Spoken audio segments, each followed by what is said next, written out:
Today's episode is going to focus on language, selecting quotations to use from the text and of course analysing them. So with the language, the first thing is we are looking for more than simply the persuasive devices within the text or texts.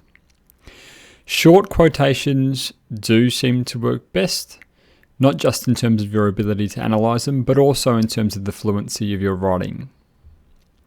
And of course, we need to make sure we are analysing and explaining these quotations, just as we would in a text response essay. We expect the same in an analysing argument essay. So, the purpose of this is to really focus on those two middle sections of our paragraph, our evidence and our audience impact statements.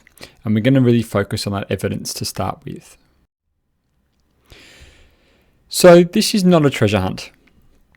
We aren't asking students to go through an article and pick out persuasive devices. As has been mentioned previously, the VCAR curriculum asks you to look more so at persuasive devices with language analysis, but this is analysing argument. So the arguments are critical and crucial. Now, persuasive devices should really be a guide as to what language you analyse, but they definitely shouldn't dictate the language that you're going to analyse. And please remember, you don't even have to label every quotation with a device. And quite often, students can get stuck doing this, or even worse, not analyse a quotation that's really persuasive because they can't sort of link it to a persuasive device. So common devices that come up, and looking through the past 7 or 8 years, these three seem to come up in almost every single exam: evidence, inclusive language, and rhetorical questions. So let's work through these together. So the first one is evidence. These are things like statistics, expert opinions, anecdotes, and case studies. They all fall under the umbrella of evidence. So statistics and expert opinion are a bit more concrete, and their purpose is really to increase the author's credibility and authority. And something else to look at here in terms of the reader or the audience is it really is about building trust within the reader in terms of the author's intention and contention. Now, anecdotes and case studies are more personal and often more realistic. They tend to evoke a particular emotion within the reader. And the two emotions we primarily see within these articles are sympathy and anger. But as well as that, we look at things like, evoking a sense of community or fostering a sense of community, harbouring a distrust within someone or something. So these are a little bit different to statistics and expert opinion. But the most important thing, of course, is that evidence is all about providing that concrete detail to support an argument. Inclusive language. Please avoid being too mundane in your analysis of inclusive language. So using little quotes like we, us, and our just don't really cut it. The same deal with your analysis. The amount of times we see inclusive language includes the reader in the issue, again, it just doesn't quite cut it at year 12. Of course it includes the reader in the issue, but think about what else it might do, and here are some examples. It might strengthen a sense of community within the audience. It might harness the momentum of recent events. It might provide consensus on the issue. It could unite a group of individuals together. Perhaps it excludes other parties or even factions, and it can foster a sense of shared responsibility for action, or even the opposite. It could, foster a sense of guilt or shared guilt for a previous action. So it's really important that you look at what else inclusive language can do. With rhetorical questions, yes, they are a question with an obvious answer. This is a nice time to remind you not to define persuasive devices. We know what they are. Consider how they position the reader. Often a rhetorical question will be subtle, careful, and considered, and more often than not, it will directly address the reader. And that's really important in terms of the author building a relationship with the reader. Perhaps when it comes to analysing how rhetorical questions work, it might prompt a particular thought from the reader. Perhaps it invites the reader to reflect on their own ideas. It perhaps could skew the reader's mindset, or they might even be able to attack opponents in the process. Now, while I've used the word reader there a couple of times, obviously I'm very much aware that perhaps the text might be a speech, so audience is a good word to use, but again, we want to really pinpoint and specify who the audience is as many times as we can. So what about less obvious devices or less obvious language to look at? Punctuation. Things like exclamation marks, ellipses, even single quotation marks you might find are used for sarcastic reasons. Look for these. Italics can often emphasize a point or even to highlight a specific word that might have connotations, or perhaps again it might be used for sarcasm or to attack their opponents. Now visuals are really important, especially those that are really prominent on the page, that take up a large amount of space on the page. Headlines in a similar way. Do they stand out, both in size or with the words being used?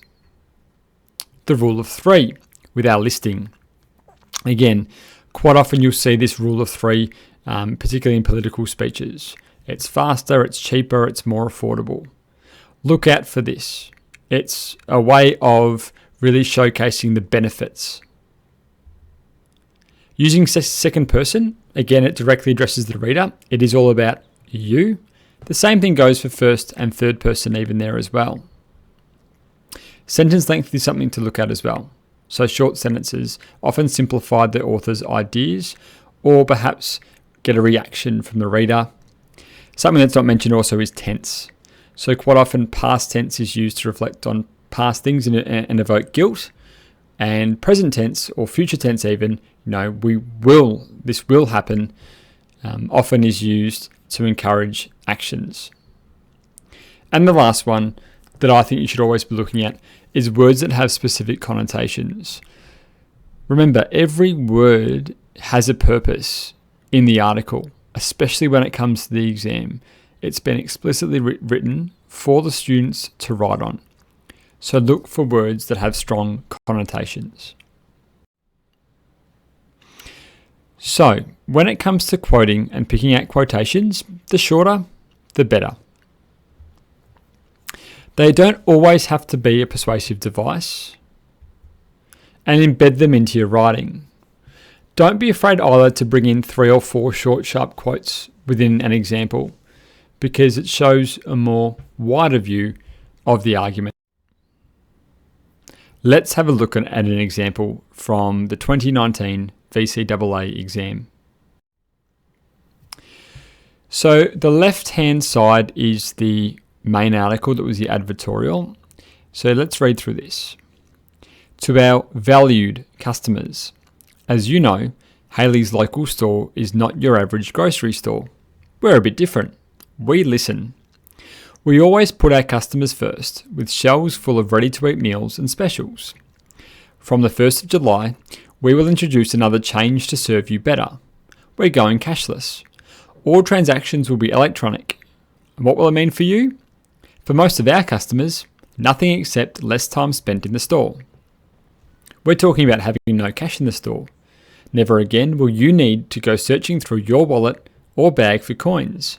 And never again will you need to worry that you don't have enough cash to pay for your food. You can rely on your card. We've noticed that most of our customers don't pay cash now. You use your credit card or debit card and, more and more often, you use an app on your mobile phone, your smartwatch, or even your smart ring. You just tap and you're done. Simple. So some things I looked at here is the term valued to describe the customers, especially as she directly addresses the customers. The mood or the tone of the phrase, we're a bit different, we listen, suggests that they're a lot more personal, this particular store. The question, what will it mean for you? Well, it's not rhetorical because there's an answer at the end, but the idea that nothing except less time spent in the store. The exclamation mark is really a positive and optimistic tone. The next paragraph, you'll see the words your and you used a lot. Again, it directly addresses the readers. In this case, it's the customers or the shoppers. In that last paragraph, we've got that group of three: your watch, your smartwatch, or your smart ring. You'll notice here that the rule of three suggests there are a myriad of ways that they could possibly pay apart from just using a credit card. So the idea that this idea of going cashless isn't as hard.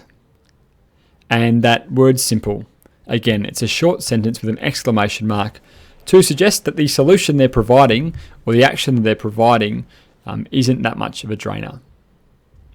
Let's look at the comment in response. And that's on the right hand side. In response to Hayley Astair's announcement that Hayley's local store, where I shop, will become cashless on the 1st of July, can I just say, who is she trying to fool? To pretend removing cash from the store is for the customer's benefit, to serve you better, is dishonest. Yes, more of us use cards and devices such as phones to pay, and I'm going to leave it there. I cut it off a little bit. A couple of things to look at here. We do have the question there. Who is she trying to fool? Again, yes, it's a question, but it's also a little bit attacking as well there.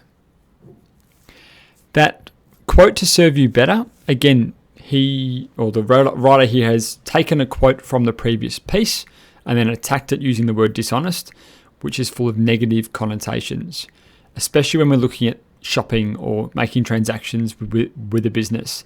The idea of being dishonest will have repercussions there. And even the phrasing, yes, more of us use cards, the acknowledgement suggests that they're quite a balanced person. They understand that there are two sides to this, but it's quite a nice informal way to directly address the issue as well. And again, we've got that bit of inclusive language there. So look at the way you can pick out short and sharp sentences and quotations to, really enhance your analysis.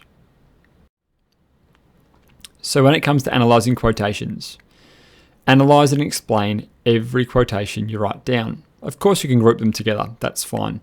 Make sure there's always an explanation though. Now, there's no need to mention the device, especially if it impacts on your fluency. Analyse how that specific quotation positions the audience. And look at this phrase down the very bottom, and this is so important. If there's anything you take away from this video, let it be this. Don't analyse how a rhetorical question works. Analyse how that rhetorical question works. So don't look at it from a really broad level about how do rhetorical questions work. No, you're going to analyse how that specific rhetorical question works within the context of the article, the author, the intent, the audience. They all come together with your analysis. So when it comes to analysing quotations, try and avoid the obvious. Of course, the writer wants the audience to side or agree with them, but this is far too generic. And those sorts of phrases can be used for any article. Again, we want to be really specific in targeting that article. Focus on how the author wants the audience to feel, think, or act. This is a really important question to remember whenever you're analysing, because this is what we need to look at. And the last point, and I think it's a pertinent point, at the end of each paragraph, see if you can link it to the argument where possible. See how all that language combines to enhance the specific argument that you mentioned in your topic sentence. Again, we're really trying to focus on argument at Year 12. This is a nice table from Ticking Minds that goes through ways you can say the author aims for the audience to agree with them without saying those specific words. So putting it all together, again, we're looking at our evidence and our explanation here.